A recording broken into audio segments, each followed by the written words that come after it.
Hello friends, welcome only to more. तो औसत के सीरीज जो आगे बढ़ा रहे हैं, तीसरा वीडियो होगा। सिंपल सा क्वेश्चन आपके सामने दिख रहा है। बोला है ए बी सी डी ई 5 क्रमागत विषम संख्या है तो औसत क्या होगा। देखिए दोस्त, कोई भी संख्या मान लीजिए विषम संख्या है, ये तो पहला नंबर क्वेश्चन है। पहले थोड़ा थ्योरी बता देते हैं। मान लेते हैं कोई संख्या 3 है, 6 है, 9 है, डॉट डॉट डॉट बढ़ते जाता है। मान लेते हैं यहाँ तक गया। अब इसमें समान अंतर में बढ़ रहा है। बीच में अंतर क्या है? यहाँ भी 3 अंतर है, यहाँ भी अंतर 3 है। मतलब जहाँ अंतर सेम हो जाए तब आपसे औसत पूछे तो बिना कुछ सोचे लास्ट और फर्स्ट को जोड़िए। 18 + 3 बटे में 2 से डिवाइड कीजिए। कितना से? 2 से। 2 संख्या लिए हैं, वो ये वाला डिवाइड कीजिएगा, डायरेक्ट आपका आंसर आएगा। 18 × 3 = 21 बटा हो जाएगा 2 बराबर हो जाएगा 10.5। ठीक है, एक कंसेप्ट ये है।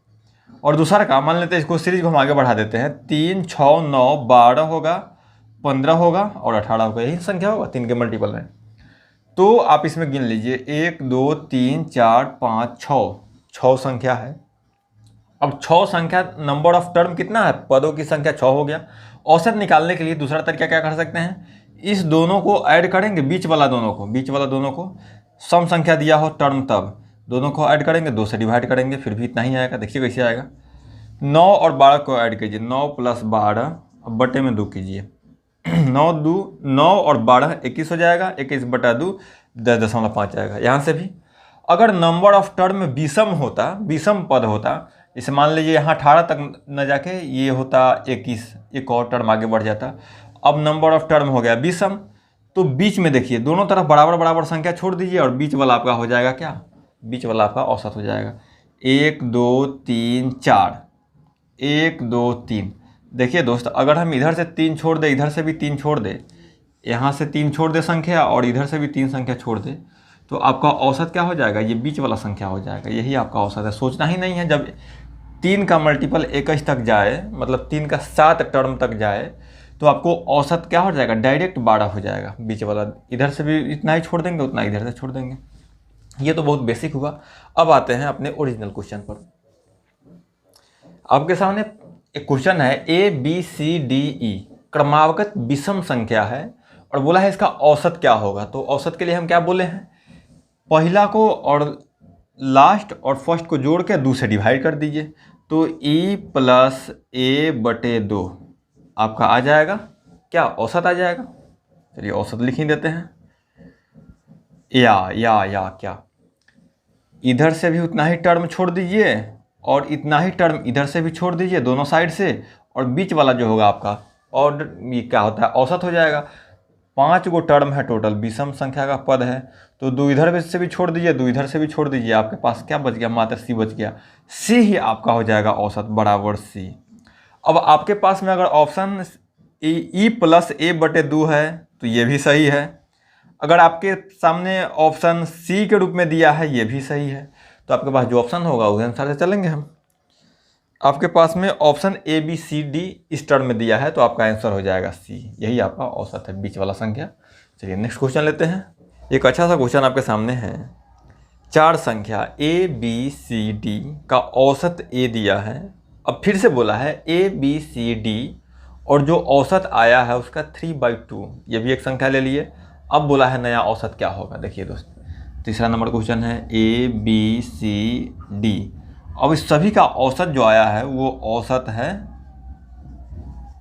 ए है। ठीक है, यहाँ तक कोई दिक्कत नहीं है। अब बोला है अगला जो नंबर लिया गया है वो लिया गया है ए बी सी डी, और एक और संख्या लिया गया है। कौन सा? वो 3/2 × a।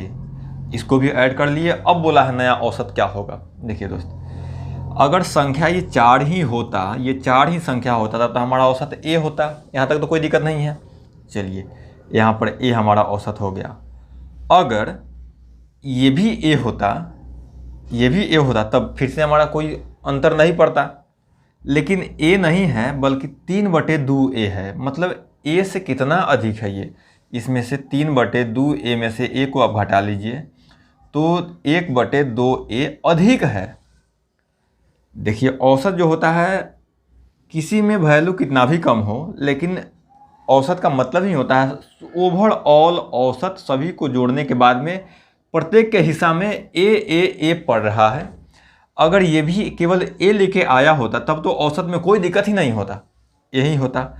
लेकिन नहीं, ये 1/2 ए वैल्यू ज़्यादा लेके आया है, इसलिए ज़्यादा लेके आया है तो इसके औसत को थोड़ा सा बढ़ा देगा। कितना बढ़ाएगा? देखिए 1/2 ए बढ़ा देगा, 1/2 ए, या इसको a/2 भी कर सकते हैं। अब ये बढ़ाएगा कितने लोगों में? पहले से ऑलरेडी 4 था और ये एक 5वां आया है, तो 5 लोग इसको बांटेगा अपने अपने पर। कितना कितना ज़्यादा होगा यहाँ से डिसाइड होगा, 5 से गुना कर लीजिए। अब इसको ऐड कीजिए, a + a/10 हो गया, बराबर हो जाएगा 11a/10। यही आपका आंसर है। उसी टाइप का सेम क्वेश्चन हम लिए हैं कि आपको समझ में आ सके। देखिए दोस्त, हम नंबर लिए हैं, वहाँ अल्फ़ाबेट में था 1 3 2 6, ये 4 संख्या है, इसका औसत a है। तो पहले तो इसका औसत आप निकाल लीजिए। देखिए क्या करते हैं, सभी को ऐड करके और नंबर ऑफ टर्म से डिवाइड कर देंगे। 6 और 2 8, 8 और 3 11, 1 12, 12 टोटल नंबर ऑफ टर्म का टोटल सम आ गया 12, और नंबर ऑफ टर्म से डिवाइड कर दीजिए। 12 बटे में आप कर देते हैं 4, तो आपके पास औसत क्या आ जाएगा? 3। तो a का वैल्यू यहाँ से आ गया आपको 3। यहाँ तक तो दिक्कत नहीं है। देखिए दोस्त, अब यहाँ से यहाँ तक का औसत क्या है? आपके पास a है ऑलरेडी, जिसका मान है 3। मान लेते हैं, पहले हम a इसको रखते हैं, ठीक है, प्लस यहाँ पर अगर a लेकर ही आया होता तब तो औसत वही हो जाता, लेकिन a से कितना अधिक लेके आया है? 3a/2 से a को घटा लीजिए, a को घटाइएगा तो a/2 बच जाएगा। तो अगर ये केवल a लेके आया होता, यहाँ पर 3/2 a ना हो के केवल a होता, तब हमारा औसत में अंतर नहीं होता। औसत में अंतर इसलिए हो रहा है क्योंकि a/2 ज़्यादा लेके आया है। तो a/2 कितने लोगों में बढ़ जाएगा? 4 लोग a है और एक खुद है, तो 5 लोगों में बढ़ जाएगा। गुने 5 कीजिएगा तो यहाँ से फिर से वो क्या आ गया? 11a/10। अब इसको हम वैल्यू रख के देखते हैं। देखिए दोस्त, यहाँ से यहाँ तक का औसत हमको कितना आया है? 3 आया है। 3 आया है प्लस औसत 3 आया है, मतलब इसके पास भी 3 है, इसके पास भी 3, इसके पास भी 3, इसके पास भी 3।